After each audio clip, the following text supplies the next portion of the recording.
Assalamualaikum warahmatullahi wabarakatuh. Bismillahirrahmanirrahim. Selamat datang kembali di Dharma Budi Channel. Hari ini kita mau belajar materi tentang if conditional dan kita akan langsung aja ke definisinya. Apa itu if conditional? If conditional adalah kalimat pengandaian bersyarat. Gitu cara mudahnya. Apa maksudnya dari kalimat pengandaian bersyarat? Ini ada contoh kalimat, misalnya, if I go to Qatar, I will get much money. Nah, kalimat ini terdiri dari bagian syarat dan bagian hasil. Jadi dibilang, saya bakal dapetin banyak uang nih kalau saya pergi ke Qatar. Itu disebut sebagai kalimat pengandaian bersyarat. If-nya memiliki syarat. Nah, kalau udah dapat gambaran tentang apa yang kita mau pelajari, kali ini kita mau ngasih tahu bahwa kalimat if conditional dikenal dengan 3 tipe ya. Maka kita akan bahas satu persatu. Tipe pertama adalah tipe di mana kalimat if-nya menggunakan bentuk present atau verb 1 dan kalimat will-nya menggunakan bentuk present future, di mana si will ketemu kata kerja bentuk paling dasar. Nah, jadi kalimat ini digunakan jika seseorang atau kita ingin menyatakan rencana. Sehingga disebut faktanya masih belum ada. Faktanya kan masih belum ada karena berupa rencana. Dan dia sangat sejalan, nih kalau kita lihat ya, kalau aku pergi ke Qatar, aku bakal dapetin banyak uang. Intinya kalau kita melakukan syarat saat ini, kita akan mendapatkan hasil di masa depannya. Nah, kalau dikerjakan syaratnya di present, dapetin hasil di present future. Sekarang kita lihat tipe kedua. Tipe kedua, saya gunakan kalimat yang sama seperti di atas, cuman dengan kata kerja yang berbeda. If I went to Qatar, I would get much money. Ini sama aja artinya nih. Kalau aku pergi ke Qatar, aku akan mendapat banyak uang. Tapi kata kerja yang digunakan adalah bentuk kedua. Nah, went kan bentuk past pakai verb 2. Dan would get adalah past future. Ini juga sejalan seperti yang tadi ya. Kalau saya melaksanakan sebuah syarat di masa lalu, saya akan dapetin hasilnya di masa depannya si past. Nah, jadi kita tinggal tambahin bagian future saja untuk bagian hasil. If I went to Qatar, I would get much money. Kita bermaksud menyampaikan apa dengan ini? Kita mau bermaksud bahwa faktanya adalah saat ini saya nggak pergi ke Qatar dan saat ini juga saya nggak punya uang.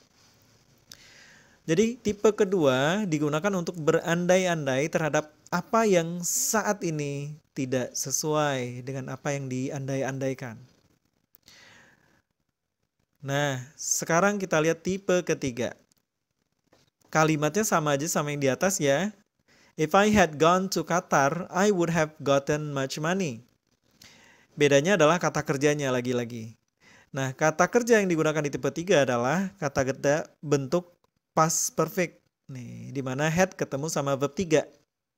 Dan kalimat will-nya atau kalimat hasilnya adalah bentuk future dari past perfect, yaitu past future perfect. Nah, ya. Kapan digunakan kita menggunakan tipe ketiga? Kalau kita mau menyatakan sebuah fakta yang terjadi di masa lalu. Aku kemarin nggak pergi ke Qatar dan aku dari kemarin juga nggak punya uang. Makanya aku berandai-andai kalau aku pergi ke Qatar, I would have gotten much money. Tipe ketiga digunakan jika faktanya dalam bentuk past tense. Nah, oke, supaya lebih ahli nih, kita akan melihat bentuk kata kerja lain di mana kata kerja yang digunakan adalah kata kerja bantu. Kalau tadi kan I go sama I will get, itu kan kata kerja asli ya. Sementara di sini nggak ada kata kerjanya, reach adalah kata sifat dan happy juga kata sifat. Sehingga kata kerja yang digunakan adalah kata kerja bantu. Karena ini tipe pertama, ya sama aja menggunakan present sama present future. If I am rich, I will be happy. Nah ini dia, kalau aku kaya, aku bakal bahagia. Ini kan faktanya apa? Faktanya kita nggak tahu karena ini kan rencana ya. Orang yang belum kaya merasa kebahagiaan kan berasal dari kekayaan. Tapi beneran gitu atau enggak ya? Nggak tahu juga. Jadi tipe 1 digunakan untuk rencana. Sekarang tipe 2 dengan kalimat yang sama. If I were rich, I would be happy. Nah, ini kali ini sama ya menggunakan tipe bentuk verb 2 past tense untuk kalimat if-nya dan kalimat will-nya menggunakan bentuk future dari si past-nya. Dan sebagai informasi, jika kita mau menggunakan to be bentuk kedua pada kalimat pengandaian, semuanya menggunakan were. Jadi nggak ada lagi was. Seharusnya kan I was rich ya. Tapi untuk kalimat pengandaian semua subjek menggunakan were disamakan. If I were rich, I would be happy. Nah ini untuk orang yang saat ini nggak bahagia, nggak punya uang, nggak punya kekayaan dan saat ini dia nggak bahagia. Dia mau menyatakan bahwa oh coba kalau aku kaya nih, aku bakal bahagia.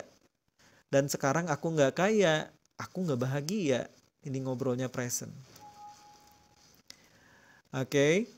Selanjutnya, tipe 3. If I had been rich, I would have been happy. Ini menggunakan past perfect ya untuk kalimat if-nya dan past future perfect untuk kalimat will-nya.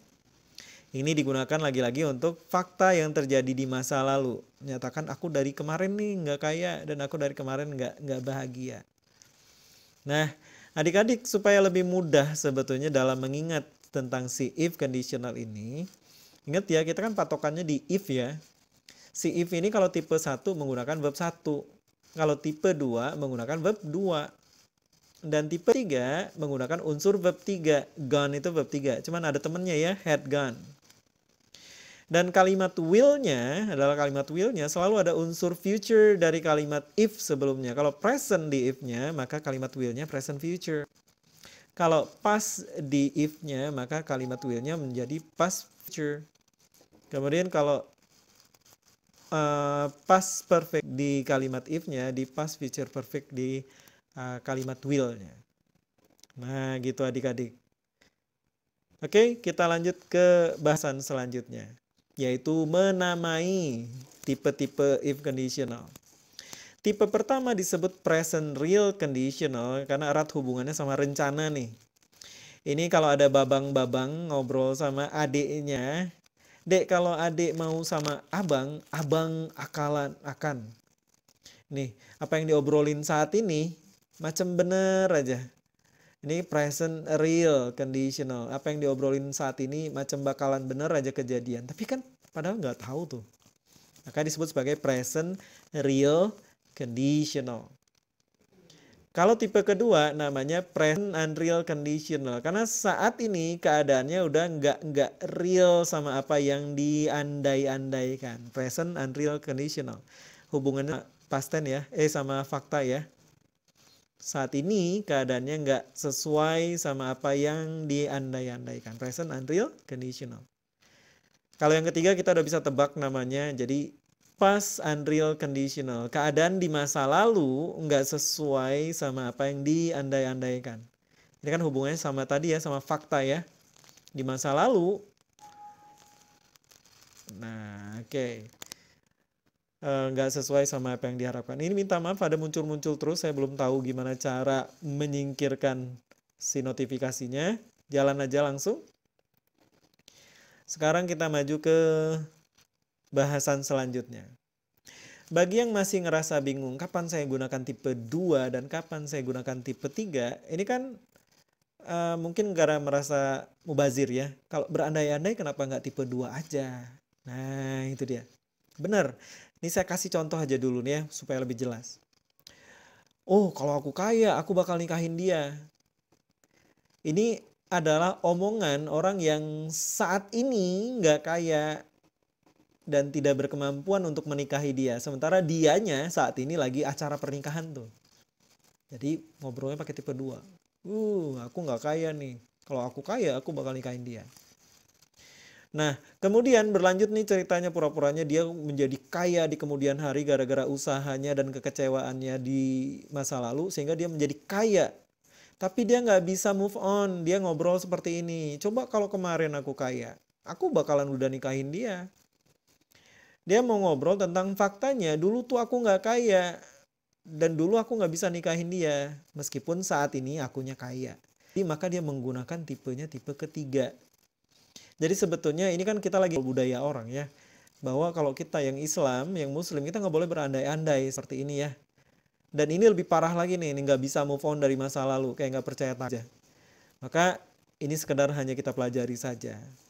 Nah adik-adik, si tipe 2 dan tipe 3 ini ternyata bisa di-inverted, bisa dibalik pola kalimatnya. Nih tipe 2 misalnya, if I were rich menjadi were I rich. Setahu saya, cuman kalimat yang pakai kata kerja bantu saja yang bisa digantikan seperti ini. Untuk tipe 2. Sementara kalau tipe 3, baik kalimat yang pakai kata bantu atau kata kerja asli, boleh diinversikan. If I had been rich menjadi had I been rich. I would have married her-nya nggak berubah ya, tetap sama. Ini kalimat yang nggak pakai kata kerja asli, dan berikutnya nih, kalimat yang pakai kata kerja asli. Had I gone to Qatar, I would have married her. Ini kita pakai sama kalimat yang ada di halaman sebelumnya ya. Had I gone to Qatar. Oke, kita lanjutkan dikit lagi bahasan kita. Adik-adik tahu nggak ada yang namanya mixed conditional, di mana dicampur nih antara if-nya tipe 3 sama kalimat will-nya tipe 2. Wah, kenapa gitu? Karena ya kejadiannya bisa masuk akal nih. Ini menyatakan fakta di mana ada kejadian yang di past yang efeknya terjadi di present. Ini kan karena saya nggak bawa pulang dia cepet-cepet, dianya jadinya sakit sekarang. Nah, karena di masa lalu saya tidak melakukan sesuatu, kejadian deh di masa sekarang. Maka kita menggunakan mixed conditional. If I had taken her home earlier, she wouldn't be sick. Campuran tipe 3 dan tipe 2. Satu lagi, ada yang namanya zero conditional. Makanya saya nggak tambahin nomor di sini ya. Ini ngobrol tentang suatu kenyataan. Ini kan kenyataan ya. If we heat the water, it evaporates. Kalau kita panasin air, airnya menguap. Nah, maka tidak perlu lagi menggunakan will.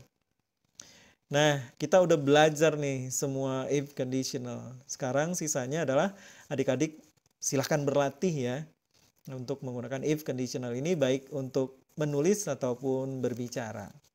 Oke, kita tunggu responnya. Kalau ada masukan boleh dikabari kita. Tapi jangan lupa subscribe dan like channel kita. Semoga bermanfaat. Subhanallah wa bihamdika. Asyhadu an la ilaha illa anta astaghfiruka wa atubu ilaik. Assalamualaikum warahmatullahi wabarakatuh.